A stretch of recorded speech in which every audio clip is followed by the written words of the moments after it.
प्रार्थना एक भाव दशा है। एक भक्त के संबंध में बड़ी ही मधुर कथा है। एक यहूदी फकीर हुआ।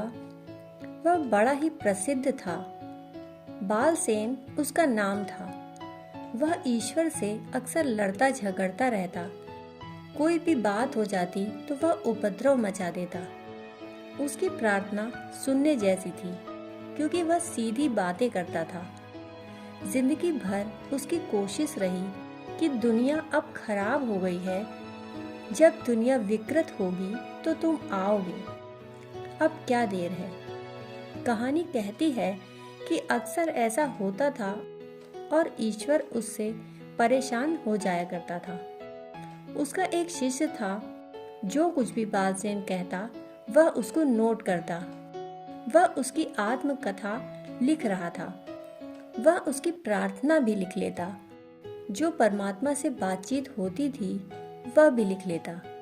एक बार परमात्मा को बालसेन ने इतना परेशान कर दिया कि बालसेन और उसके शिष्य के पास परमात्मा ने एक देवदूत भेजा और कहा कि तू जाकर इन दोनों के दिमाग बिल्कुल साफ कर दे, वे सब भूल ही जाएं, क्योंकि इन्होंने ये रोज का उपद्रव मचा रखा है।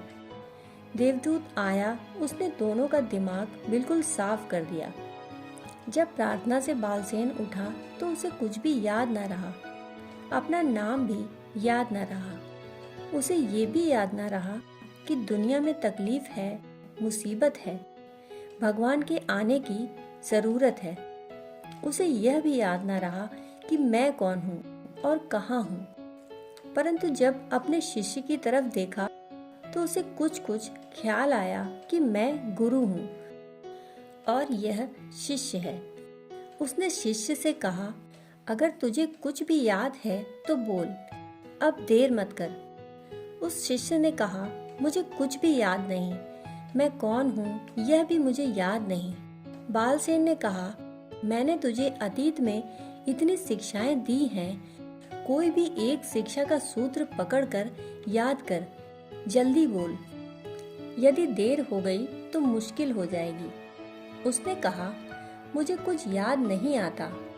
हिब्रू की वर्णमाला और अलिफ बे ते मुझे याद है। बालसेन ने कहा, तू वही बोल दे, देर मत कर।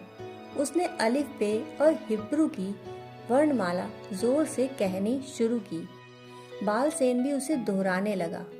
उसने इतने भाव से दोहराया कि उस धागे को पकड़कर सारी याददाश्त वापस आ गई। उसने कहा, क्यों रे भगवान, यह धोखा।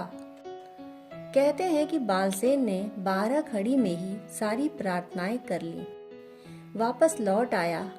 आबा सादा कुछ भी उसमें नहीं है, परंतु इतनी तन्मयता से गुनगुनाया और उसने इतने समग्र प्राणों से पुकारा कि सिर्फ वर्णमाला के सहारे वह वापस अपनी जगह खड़ा हो गया।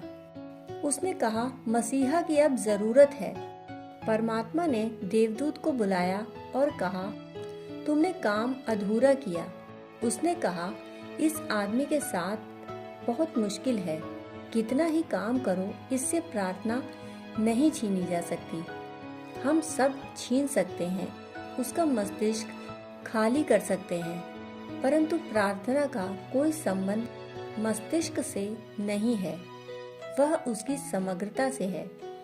उसकी बुद्धि छीनी जा सकती है, उसके शब्द छीने जा सकते हैं, परंतु उसका प्रेम प्रार्थना नहीं छीनी जा सकती। उसमें परमात्मा भी असमर्थ है। अस्तित्व से जुड़ जाना ही प्रार्थना है। प्रार्थना एक भाव दशा है।